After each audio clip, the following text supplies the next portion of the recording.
Yan, good morning po sa ating lahat. Magandang umaga po. Pwede po ba natin batiin yung mga katabi natin ng good morning? So, good morning and welcome to the first service here at GCF Montalban. As we start, allow me to read to you Psalm 96, 1-3. Sing to the Lord a new song. Sing to the Lord, O dear. Sing to the Lord, praise His name, proclaim His salvation day after day. Declare His glory among the nations, His marvelous deeds among all peoples.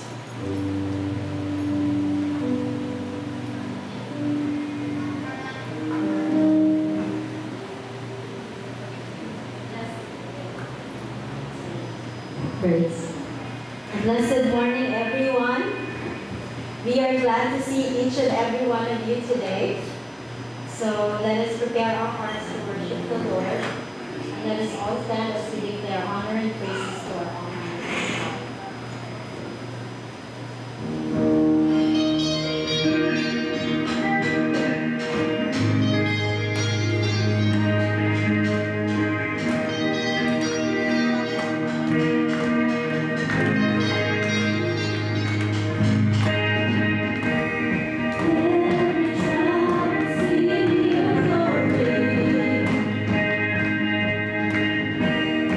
Every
to be adored, Lord. You are worthy of our praises, O God.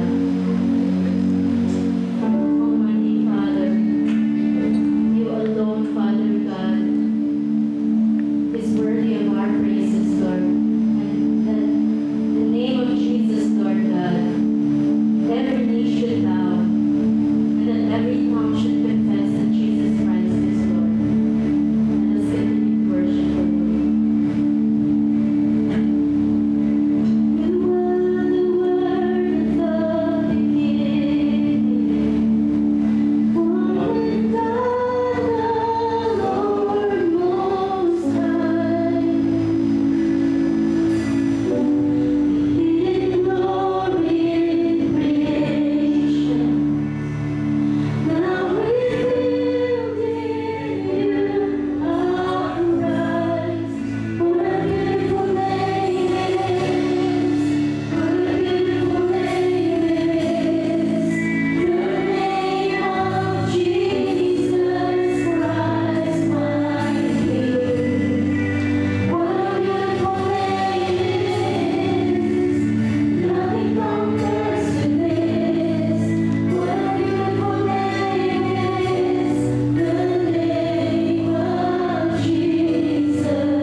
Lord, thank you for this day, for the opportunity na kapagtuloy sa iyo, Panginoon, na mauna ka sa araw na ito, Panginoon. Patuloy ka namin sa bahay ng mahal, Panginoon. Panginoon, we pray sa church na ito, Panginoon, lahat ng may karamdaman, Panginoon, na pinagdadaan sa buhay. Panginoon, ikaw ang umipong sa kanilang puso. Ikaw ang mauna sa lahat ng bagay na kanilang gagawin sa mga tao na kanilang makasama, Panginoon. Panginoon, ikaw ang magbigay sa kanilang galingan, Panginoon. Ikaw ang magbigay sa kanilang kalakasan, kalinuan, at katagumpayan, Panginoon. Panginoon, we pray, Panginoon, sa bansang ito, Panginoon, ikaw ang mauna sa mga leaders, ating governments, Panginoon, na ikaw ang mauna sa kanilang buhay, na makita kanila, Panginoon, silang posisyon na kanilang gagawin po sa mga bantas na gagawin o sa mga gagawin kanila, Panginoon, upang mapalagawa natin. Panginoon, we pray, Panginoon, sa leaders ng church na ito, ikaw ang mauna sa kanilang mga puso, ikaw ang patuloy na gumalaw sa lahat ng desisyon ng kanilang buhay upang mapalagawa itong church ito, Panginoon. Gamitin mo sila at patuloy mo silang gamitin upang palawakin ang iyong sambahan, Panginoon. Lahat ng ito ay tinataas at tinubuhay sa iyo lamang, Panginoon. In Jesus' mighty name, amen. So yeah, when children ages 3 to 16, encouraged to join the Sunday school classes. Parents or guardians of children 3 to 8 years old may accompany their children in going to the Sunday school room. Our Sunday school teachers are waiting for them in the classroom upstairs. So yung mga children po, pwede na po ay tumakas sa Sunday school. So at this point, let us now prepare ourselves as we worship God through our giving. Today is the last Sunday of the month. And every last Sunday, we are collecting 2 offerings. The first one is our regular offering, which is we'll be collecting right now. And the second one is our mission offering, which we will be collecting later.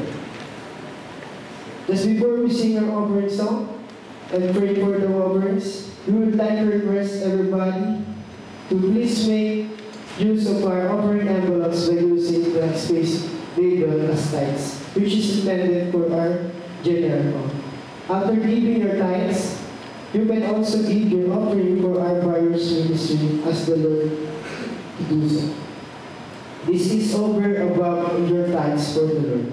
If you need pencils and pens to use, just raise your hand and our ushers will assist you. So yung mga kailangan po ng pen or pencils po, you can raise your hand na nandiyan yung usher para mag-assist sa inyo. So you can also OPT to send your offering through online banking details or bank flash below the screen. So yun po, ito po yung online banking natin, ito po yung account number and accounting.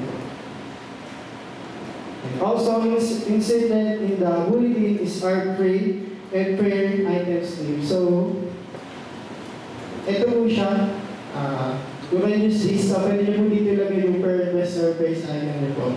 Yan, pag-pray po din natin sa, sa midweek service.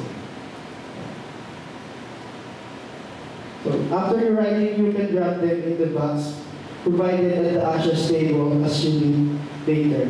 Also, we would love to be with you in our midweek prayer fellowship every Wednesday from 7 p.m. to 8:30 in the evening. We would also like to briefly acknowledge that our flowers today are offering to the Lord by Sis P. Favor. If everyone is ready to worship the Lord through giving, then let us stand up once again as we sing our offering song.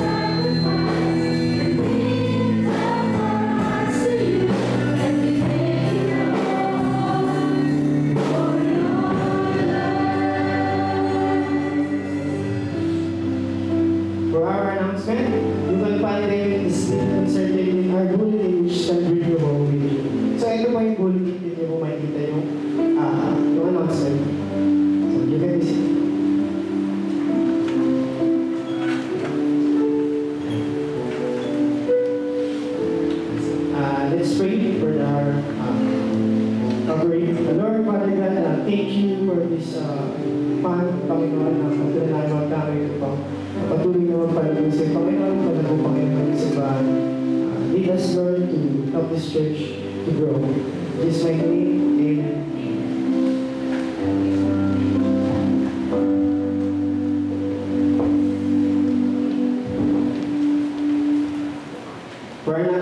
For announcement, GCF Montalban is having a Christmas fellowship and pearl making contest. So celebrate the season with us. You are all invited to our church Christmas fellowship on December 15 at 1 p.m. Lunch will be provided. In keeping the theme of White Christmas, we encourage you to wear something in Christmas colors like red, green, gold, or dark yellow. To make our Christmas fellowship even more exciting, we will be holding a pearl making contest. Open to all ministries and individuals members. This is a wonderful opportunity to showcase your God-given gifts and talents in crafting. The pearl should reflect the theme of the birth of Christ as our Savior.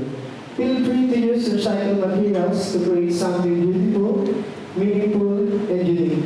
Feel free looking for creativity that truly captures the spirit of Christmas. Normal size of pearl is encouraged either too small or too big. At least 20 inches, 20 by 20 po. Yan po, yung size ko ng pearl. First, yung winner, magkakaroon din po ng prize, and yung po, first and second and third winners will receive cash prize. Yan po. The detailed for submission of entries is on December 7, 2024. If you have any question or requires, please contact si Susan Makuban. Yan po, sa likod po.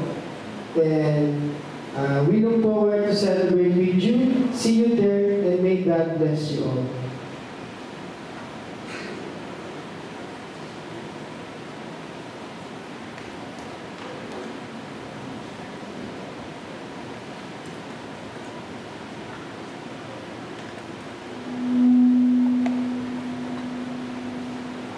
Open your Bible to me, if you may, on Matthew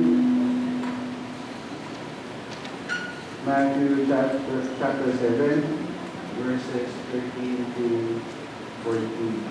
So we all stand as we read God's word. And then you whatever Bible translations that you have. Enter by the narrow gate, for wide is the gate and broad is the way that leads to destruction. There are many who go in by it, because narrow is the gate and difficult is the way which leads to life, and there are few who find it. Tayo manalangin. Mapagpalang Ama, makapangyarihang Diyos, maraming salamat po muli sa araw na pinagkatiwala niyo sa amin, pinagkaloob kami sa kalakasan, sa pag-iingat, sa pagsasama-sama sa amin, upang pulihin ka sa Espiritu at katotohanan. Dalangin namin, O Diyos, na ang banal na Espiritu ang siyang mangusap sa ating mga puso at isipan, at kami magkaroon ng pagkaunawa at pagnanais na tukdin kung ano ang inuutos ng iyong salita. Sumatang sa kanan, Kristo Jesus. Amen and amen.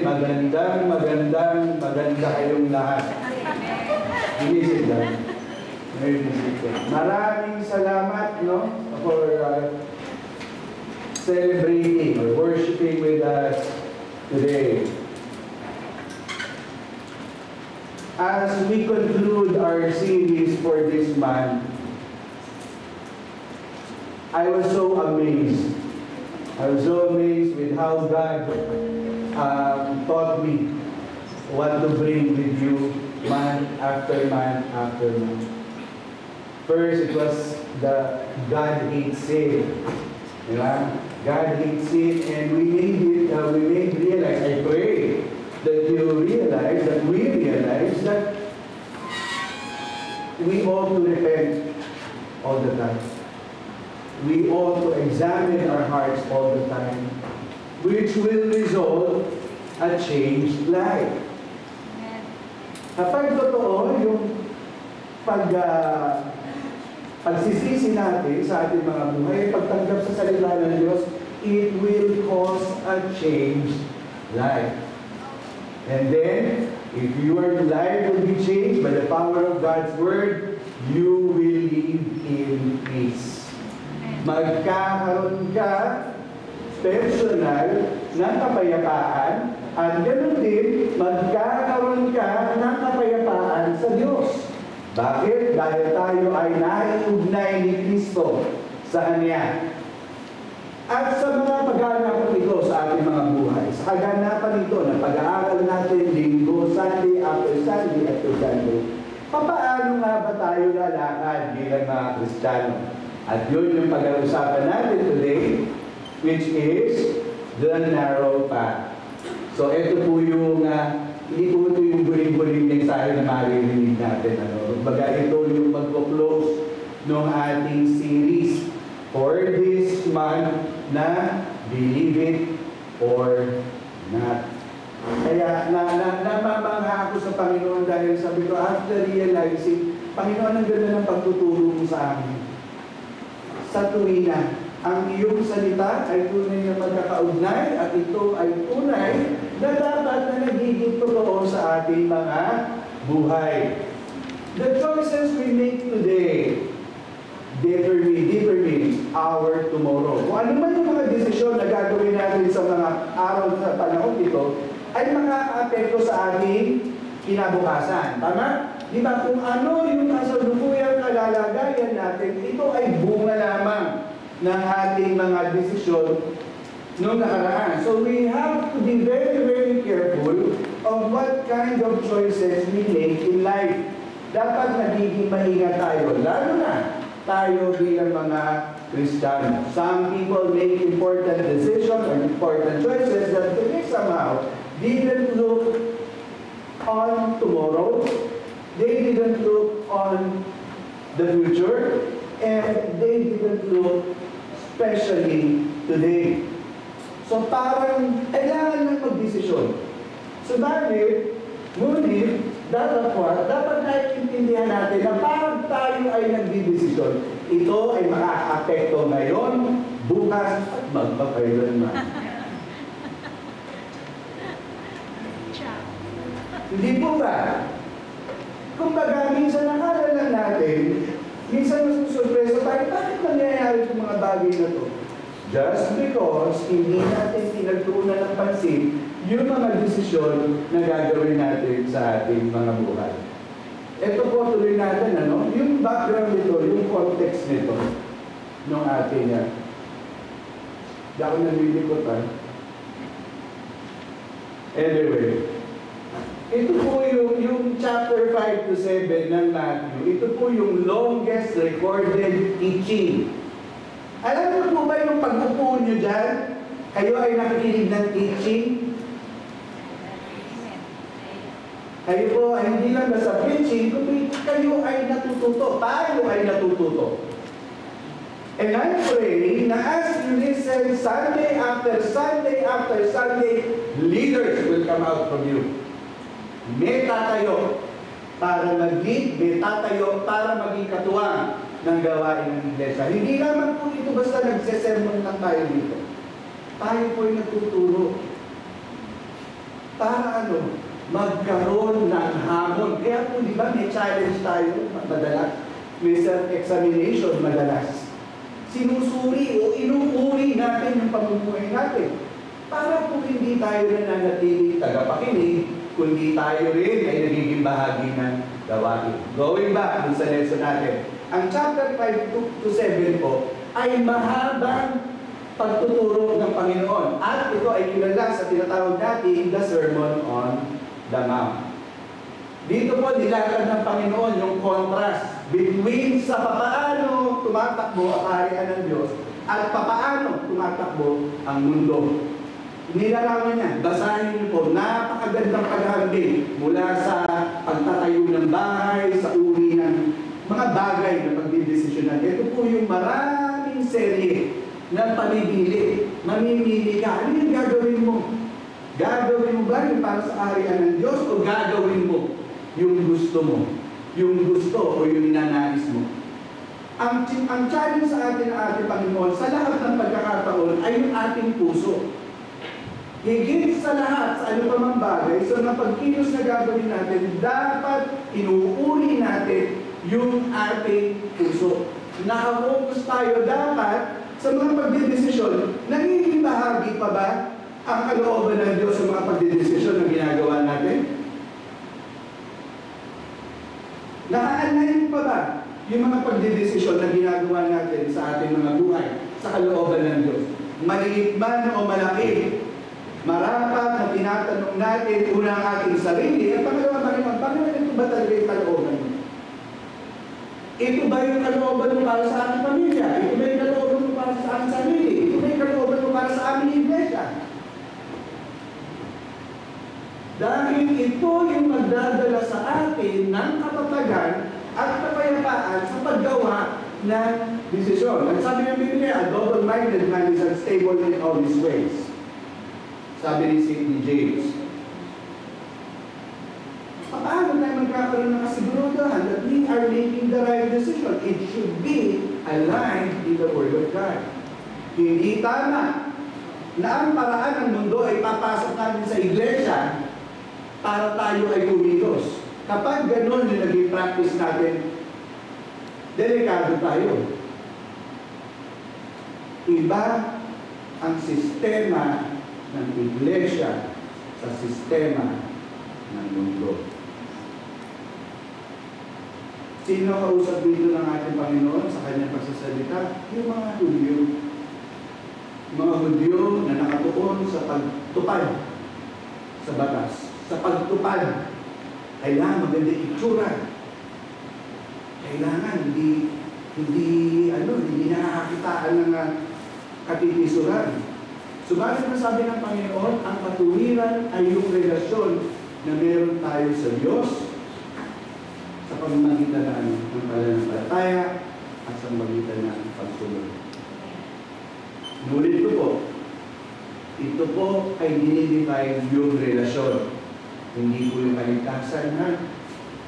Wala po tayong dapat gawin para tayo maligtas, kundi tanggapin lamang si Kristo bilang ating Panginoon tagapagligtas. Yung paggawa po natin ng mabuti, ito po ay desisyon natin bilang ating pagsunod, bilang pagtupad natin bilang Panginoon. Pero hindi ito yung dadala sa ating kaligtasan. Kahit ang mundo gumagawa ng mabuti. So pwede silang maligtas? Hindi.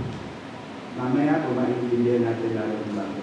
The kingdom of God demands intentionality, sacrifice, and reliance on God's grace. Pagtitiwala sa Diyos at sa Kanyang biyaya. Yan yung nais ng Diyos sa Kanyang mga anak. Sa ating mga anak niya. Tayo ay nagdalaga ng katapatan sa Kanya at nagmaasa tayo doon sa biyaya na dumadaloy galing sa Kanya. Ngayon, bisitahin natin, ano nga ba yung sinasabi ng Matthew 7 verse 13? Sabi niya, enter the narrow gate. The word enter means a command signifying urgency and choice. Enter. Choice mo kung tutuloy ka o hindi.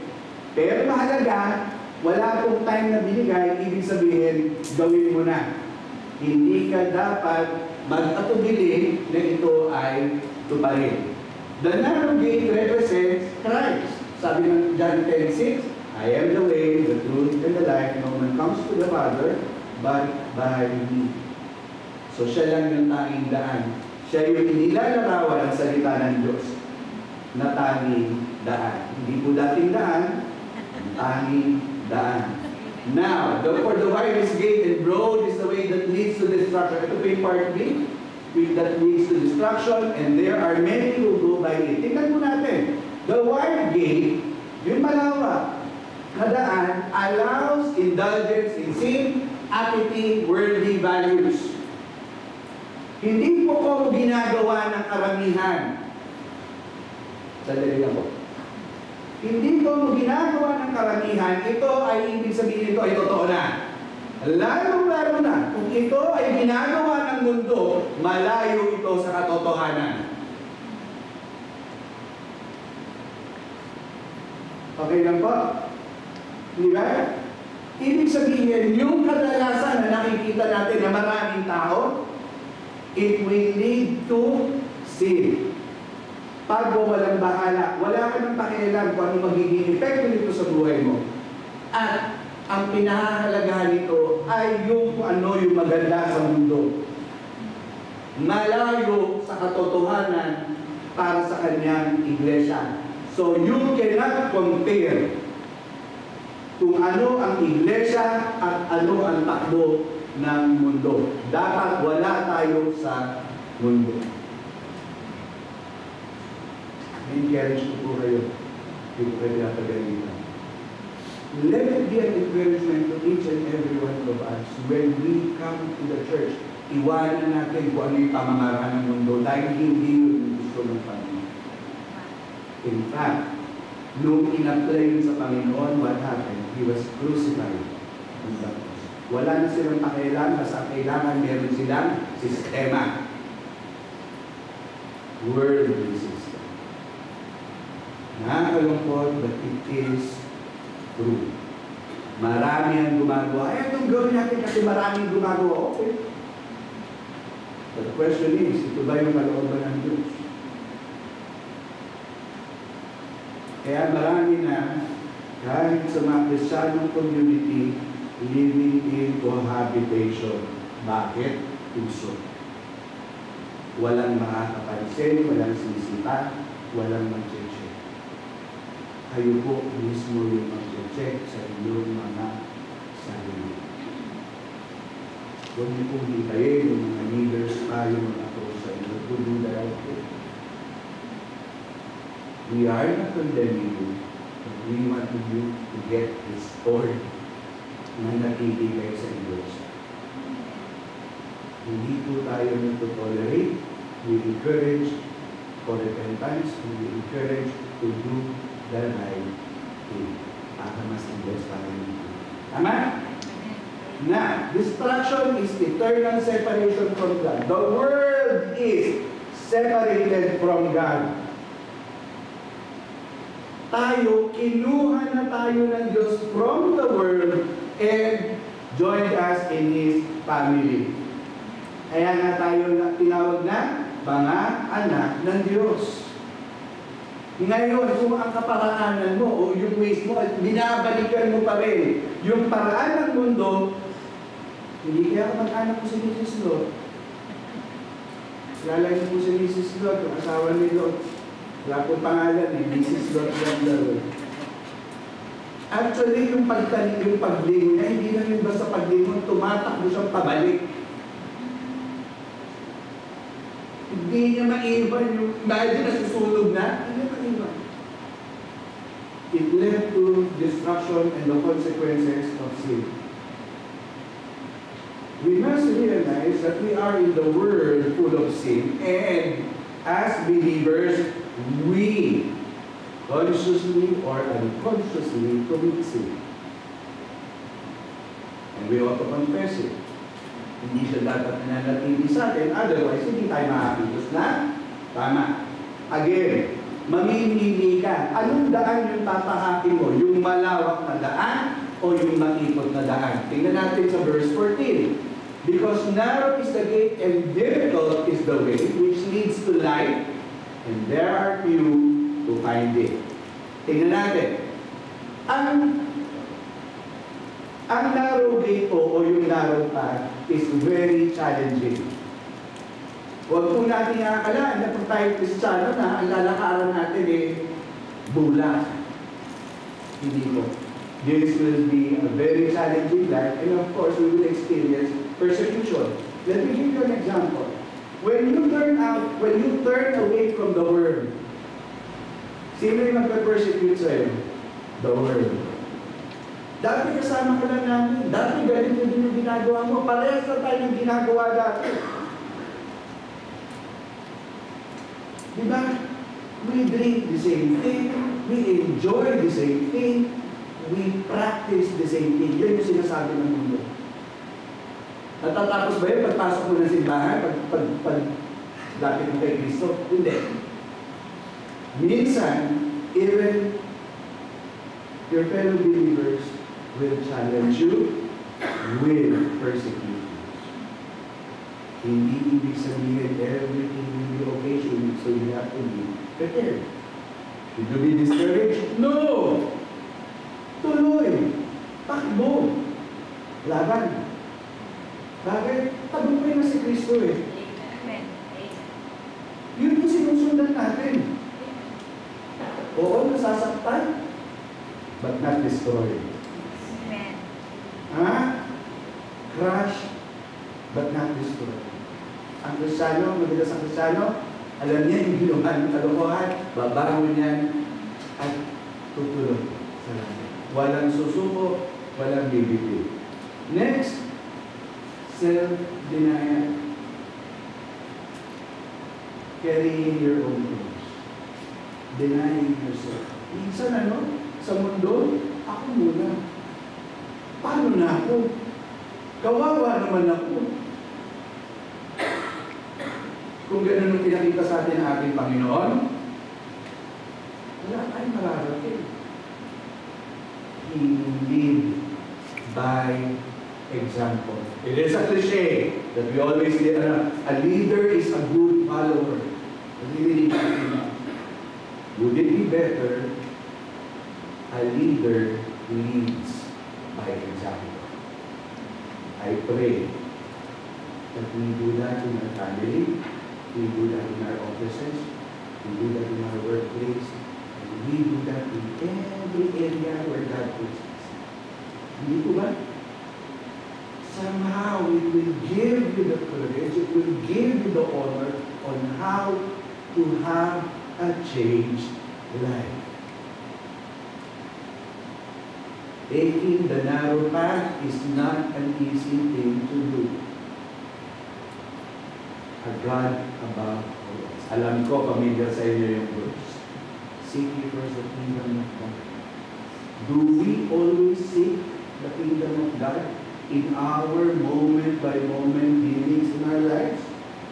Or we only seek God on Wednesday, Sunday, Gigi Day? It should be a lifestyle for us to seek God above all else. Why? You are bought by a price. I will keep on reminding you, you are not of your own. You are bought by the blood of Christ. So wala po tayong reason. Life, parehas. Physical life, abundant life, and eternal life. What a blessing. Blessed ka na in this life. Eh bakit ganun wala pa rin akong pera? You're still living. You're still breathing. You can still work. Very true. Most importantly, we can always look on the future. Ang being with the Lord. Wala tayong patakot, wala tayong sasayakin, wala sayang. Pasensya na po pala dun sa nag-worship ka rin namin. Sorry, sister, dito. I interrupted your sorry. Alam kung papahalagahan lang ng Kristiyano yung kanyang buhay, panalong-panalo. Parating tayong angat sa iba.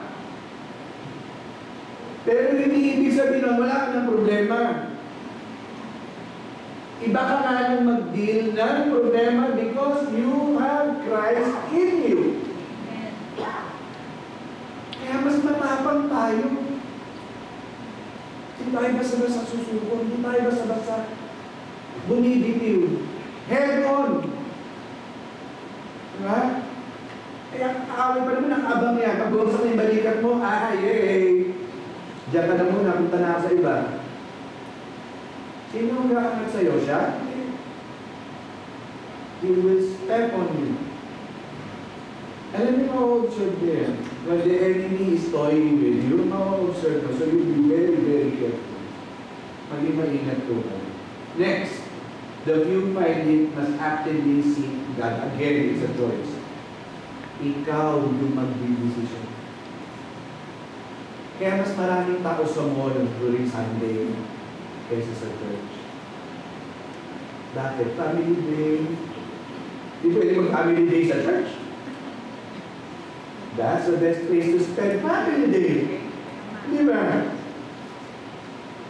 Picture-picture, park, beach. Minsan na naman namin mapagbigyan ng Panginoon. But we remind you, we don't know when the Lord is coming. Saan kanya abulan? That's why sometimes we pray, most of the time we pray, Panginoon, naway abutan mo kami tapat na naglilingkod sa'yo.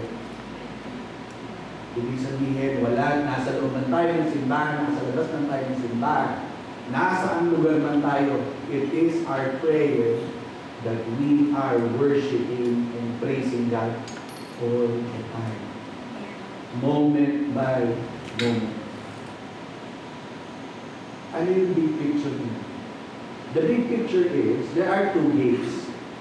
The wide gate and the narrow gate. The wide gate represents the easy, self-centered. Me first. Ako muna. Yung future ko, yung dreams ko, yung pangarap ko, yung bahay ko, yung kotse ko, yung pera ko, yung washing machine ko, yung cellphone ko, lahat ako sa akin. Ano napapatakbo sa buhay natin? Perishable things, na when we perish, di naman natin makakasama. It's a choice. The narrow gate symbolizes discipline. Kaya mga Kristiyano, disiplinado. Nakasentro ang buhay kay Kristo at ito ay exclusive. Nasa exclusive club po kayo. Wala man kayong gold card ng ibang establishment. Kay Kristo, hindi lang ordinaryong card yung hawak. Hindi lang ordinary. You have the best access in everything. You have the access in heaven, you have the access in Christ. Again, panalo ka na ulit. Mahirap yung dinadaanan natin. It will be a challenging task. It will be a challenging experience.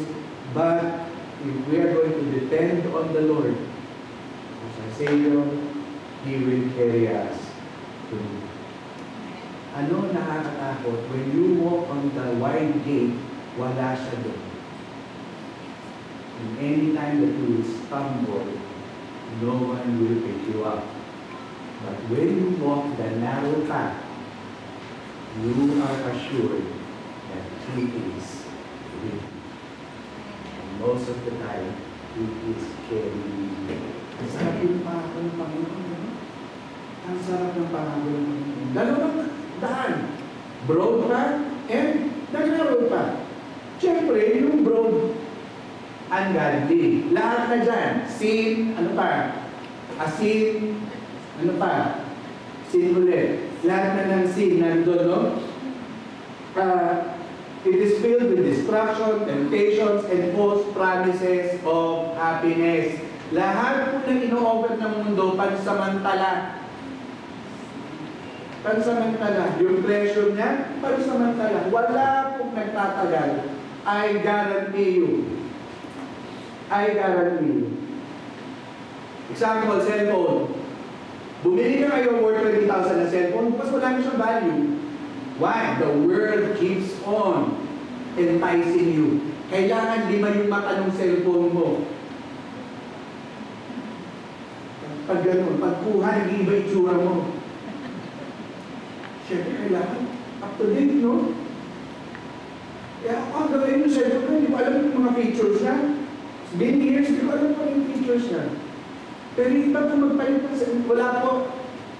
Okay na po kung ayaw mong palit ng cellphone, hindi po ka pinapagalitan. Do it! Eran niyo po yan, bahala kayo. But the thing is, minsan, do you really need it? Tapos pag nagagabas na 51 pen, ano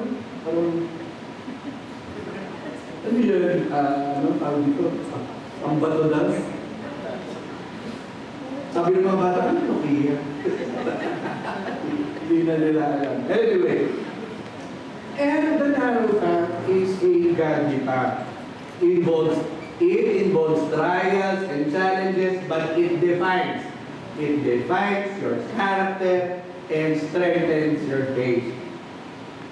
Kapag ang Kristiyano mo ay nakakaranas ng pagsubok at mga challenges, tumatatag yan. Hindi mo yan mapapadapa. Iiyak yan, pero hindi yan masususo. Why? Because it's a habit. Never get discouraged because you saw how Christ conquered them. I have my Savior, we have our Savior, and He will be our help. The few against the many. Many chooses the broad path. Bakit? Yun yung madali eh. Yun yung madali, yun yung puso, walang pipintas sa'yo. Akala nyo lang yun. Hindi ba? The world never gets satisfied. Kaya ang mahal mo yung damit na binili mo, pag may nasabi mo, pangit naman sa kanya, tapos ka na. Di ba? Original yung sapatos mo. Ay, green heels. Parang siya lang yung may kakayahang bumili. Pansinin niyo po, yung mga mukhang mayayaman, kahit sa green heels binili, parang original. Pero pag sa ibang lugar, kahit original, ukay yan, no? Grabe yung mundo, no? Kaya stay lang po kayo dito. Bakit? It is human nature to experience self-gratification. Gusto ng flesh. Parati ako yung bida, ako yung maganda, ako yung pogi, ako yung makinis, glass skin, basag-basag na lang.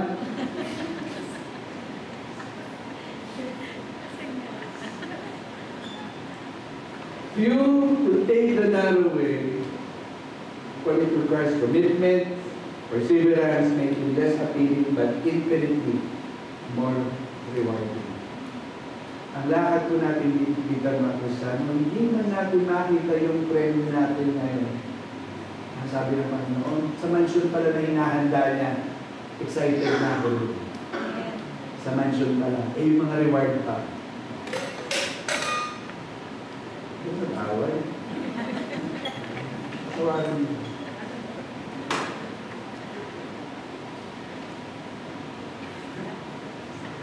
Sabi mo, maglilikot eh. Sa susunod, huwag ka nang sumama ka. Sabi ko sa iyo, pag nakabasa ko ito. Hindi. Hindi ko ba? Hindi ko mo ginagawa ng marami yung may gagawin mo. Ang mga kasama dapat umaangat siya. Umaangat siya sa likod. But if you're going to quote the word, yan may ingit sa'yo. Why you're quoting the word? I will quote the word. Which encourages me, which empowers me, which motivates me to keep on keeping on.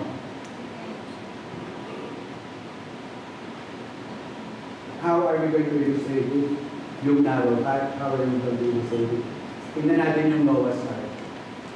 Sundays to time. The one door. When God asked Noah to create or to build an ark, it required him to make one door. Isa lang. Isa lang yung dadaanan. Isa lang yung papasukan which will save them from the sure flood. Isa lang yung daan. He preached for several years. He preached for so many times. But only his family and some of the animals were saved when the flood waters came. Everyone outside the ark perished, while those who entered through the door were saved. God provided a specific way for salvation during the flood, and that is through the ark. Today, Jesus is the only door for salvation. Siya lang yung salvation natin. Sabi niya sa John 10:9, I am the door. If anyone enters by me, he will be saved. Kung isa lang yung pinasukan ginanong to get saved from the great flood, tayo din bilang mga tao ay isa lang kaparaanan para tayo ay maligtas. Walang iba, walang ibang paraan. Urgency to enter. God Himself shut the door. Ang imbitasyon ng Diyos, Noah preached for 120 years. Habang hindi po isang araw lang ginawa yung arko. He kept on preaching for 120 years while building the ark, but people mocked him and ignored his warning. They ignored his warning. They were too busy enjoying the world. Busy sila. He keeps on preaching, pero hindi sila nakikinig. Imagine, building the ark, tatawanan ka. Pero dumating yung oras that when God closes the door.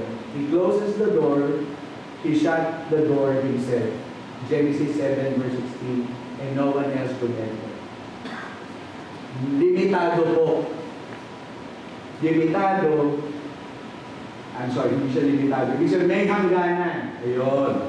May hangganan ang imbitasyon ng Diyos, at pag ito ay natapos na, ibig sabihin, that's it. This reminds us that urgency choose the narrow way while the opportunity exists. Dapat, choice po natin kung tayo po ay patuloy na lalakad sa tuwid na daan, ulit po, hindi sa dating daan, kundi sa tuwid na daan, makipot na daan. Tuwid na daan, may yun, sa makipot na daan, no? Habang ang oportunidad ay nasa sa atin pa, hindi natin kontrolado ang oras.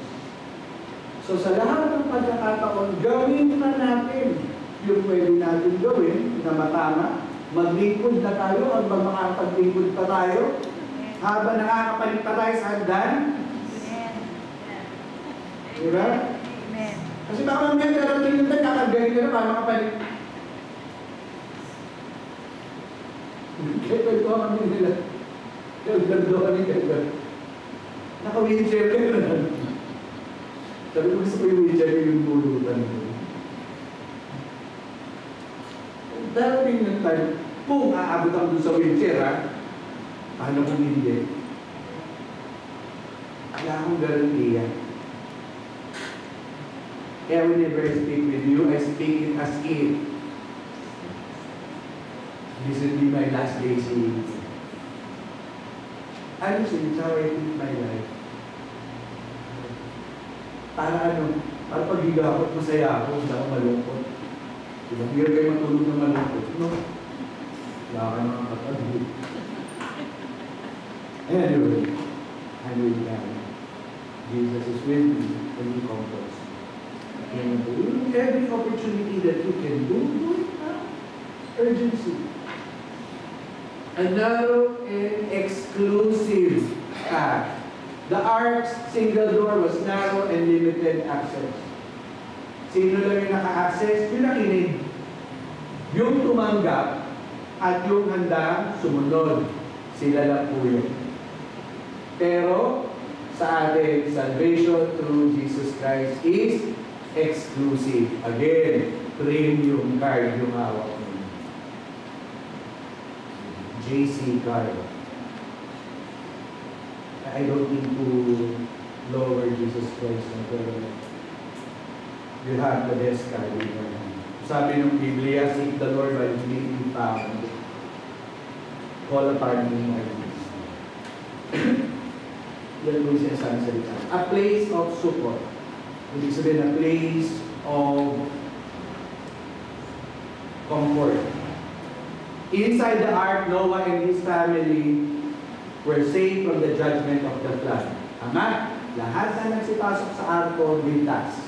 Sa atin, those who choose the narrow path and enter through Christ are saved from the judgment of sin covered by His grace and sacrifice. Wala na sa inyong paghahatol. Wala na sa ating paghahatol. Therefore, there is no condemnation. Sabi ng Biblia, to them which are in Jesus Christ who walk not after the flesh, but after the Spirit. Alam ko kung mahirap. Why? Yun yung pinakamabigat natin kaawa, yung sarili natin. Sa pagbangon. I praise God, you can wake up. Hindi ko alam ano oras kayo bumangon, 5 o'clock, 6 o'clock, I wake up 6 o'clock. Sarap kayo matulog ngayon. Kaya pakinggan ko sa Emily Chan. 15 minutes. 15 minutes ka. Snooze. Praise God, you made the choice and you decided. Now, Noah and his family were saved from the judgment of the flood. Believers are saved from the judgment of sin covered by God's grace and Jesus Christ's sacrifice. Again, it's a blessing. It's a blessing. Parati tayong imagine the created always being favored by God. What a wonderful God we have. Now let's ask ourselves, are we walking on the narrow path or we have been settled for the broad path? Pwede ba yun yung Kristiyano na malapit sa broad path? Pwede. But we can always go back to that while we still have the time. Which actions and decisions are we willing to make to stay on the narrow path? Again, it's your choice. No one will force you. Wala akong pwesa sa inyo. It's your choice. Kayo pulong gagawin. And how can we guide others towards the narrow path? Praise God, we have new members, 5 new members that we baptized yesterday.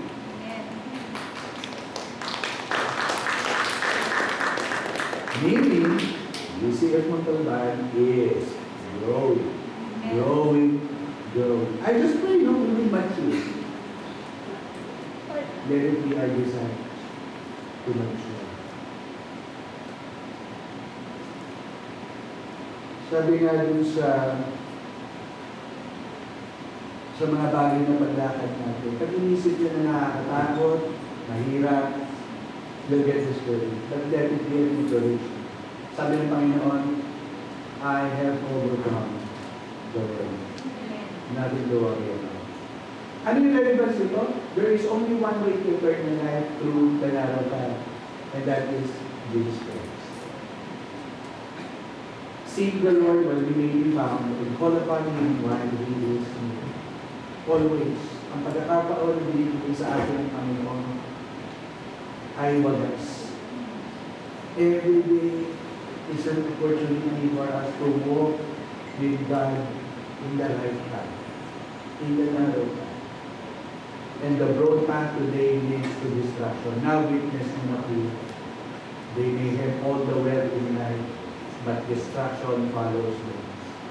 Yung mga mayayaman, sinusundan sila para hinahanap sila parating mga yaman. It may not be appealing at first. It may even seem appealing at first. Sa simula, talagang hindi mo mapapag. Magaling offer yun. Luxury. So, pag ito yung tangan sa mundo, yung best of the best. Cream of the cream. Naglalakad ka, parang may go na karate. You are the world's best. Pero sa ating mga Kristiyan, we should decide kung ano yung desire ng kalimitan para sa atin. Katulad ng araw ng panahon ni Noah, for in the days before the flood, they were eating, drinking, marrying, and giving in marriage until the day that Noah entered the ark and did not know until the flood came and took them away. May hangganan po yung ino-offer na oras. ng Panginoon para ikaw ay maligtas. Kung ikaw man ay Kristiyano, may oras pa para tahakin natin yung tamang landas. May panahon pa para gawin natin kung ano yung nararapat, kung ano yung tama. Don't wait until the door is shut. Pag sineryuhan na po ng Diyos, tapos na rin. Hindi na wala makakapagbukas. Kahit na sino ang mismo. Ang Diyos mismo yung nagsara ng pinto. You can read that in your Bible. We are called to guide others towards the narrow gate and salvation in Christ. Again, share your faith. Name Christ known. And make Him known to our lives. Choosing the narrow path to no difficult leads to eternal life. Hindi lang sa eternal hopes. Eternal. The door of Noah's Ark reminds us that God's mercy and His judgment. Again, no? It is a series of reminder. It is a series of encouragement for each and every believer. When you hear the word repentance, don't get hurt. But be blessed that God is giving you the opportunity to make it right. Let that word encourage you. It should not hurt you, but it should bring you joy hearing the word repentance, because you still have the opportunity. We still have the opportunity to make things right. Jesus is the door of salvation. He is our refuge. And we are exempted from the eternal destruction. Yung pinaka-ultimate na we will not suffer in the H-E-L-L. Hello? Hell pala.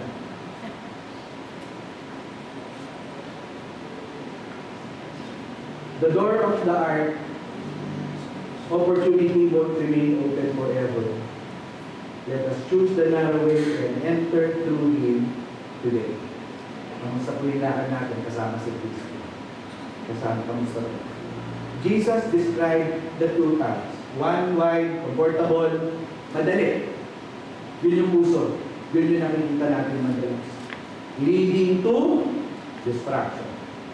The other, narrow, challenging, hindi pinupuntahan ng karamihan, hindi nilalakaran ng karamihan. Kasi nga hindi sikat. But it leads to eternal life. That's the difference.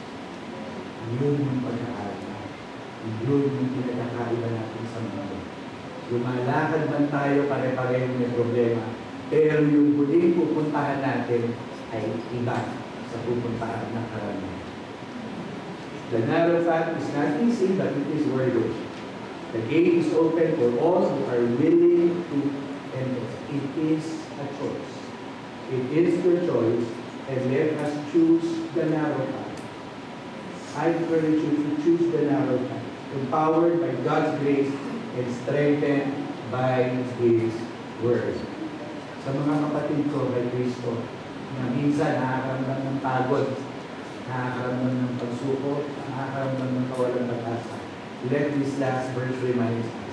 Therefore, my beloved brethren, be steadfast, immovable, always abounding in the work of the Lord, knowing that your labor is not in vain.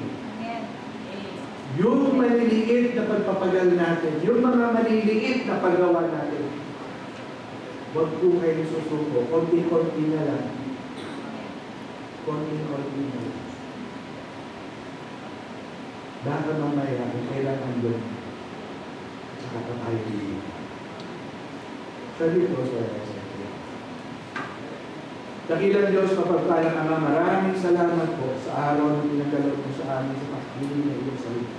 Dalangin namin, O Diyos, na ito ay magdala sa amin ng encouragement, magdala sa amin ng higit at malalim na pagnanais na tumindig para sa aming iglesia, kumilos para sa iyong pangalan. Dalangin namin, O Diyos, ito ang takdang panahon, ang tamang panahon, na hamunin namin ang aming mga sarili. Kami ba ay maghahalupik-kip na lamang at manonood at makikinig?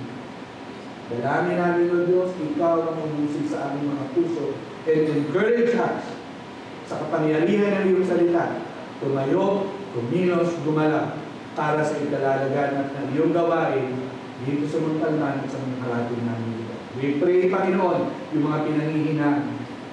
Bigyan niyo po sila ng kalakasan, comfort. Sino naman na nagdaramdam o may iniisip. Bigyan sila ng kalawalan ng isip, Panginoon, at pangalan ng iyong pangako na you have overcome the world and you always carry us. We pray, Panginoon, that it will be our desire to continually seek your desire for us, your will in our lives, and to continue to worship you in spirit and in truth, na may paghawak, Panginoon, sa kaligtasan na binigay sa amin ng iyong anak sa pamagitan ng pagbuhos ng dugo sa krus ng Kalbaryo. Dalangin namin, O Diyos, ito yung maging butil ng ilaw na magpapaalala sa amin na mayroon kami dapat gawin. At yung choice na yun, Panginoon, may our choices be made aligned with your will, with your will. In mighty name, Jesus, we pray. Amen and amen. Magandang umaga sa ating lahat.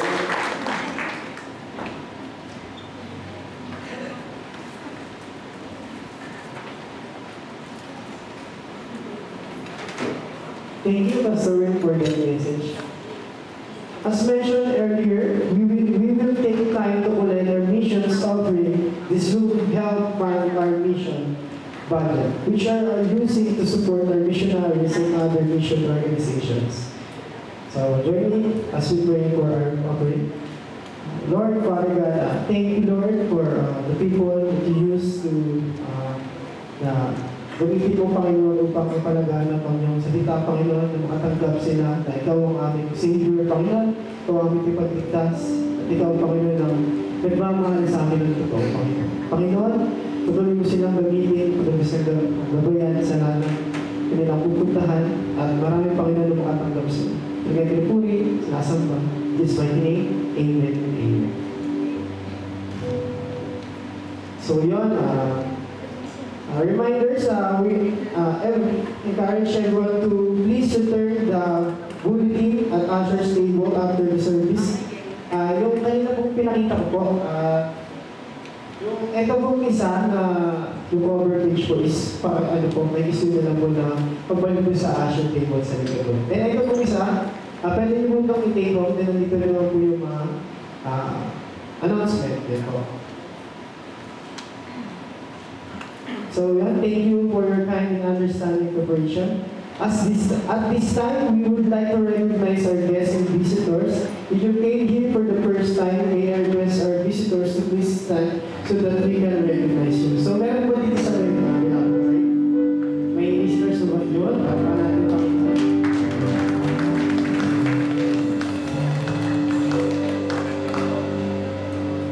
Thank you for coming to our worship service. We were inviting you to the Welcome Center after the closing prayer so we can get to know you more and pray for you. So dito po sa I would like to request everyone to please stand and greet our first-time visitors as we sing our welcome song.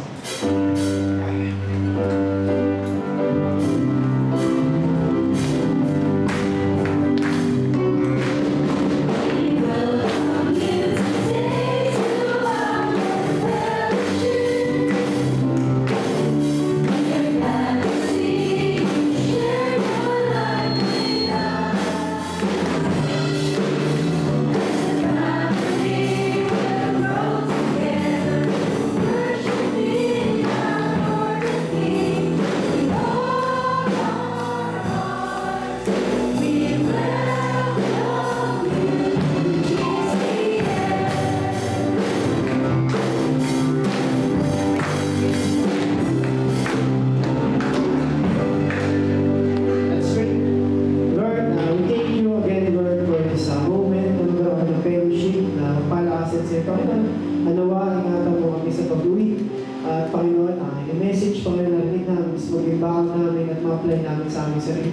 sarili pa kita. Patuloy ka natin inubuhat, sinasambahan, in His mighty name.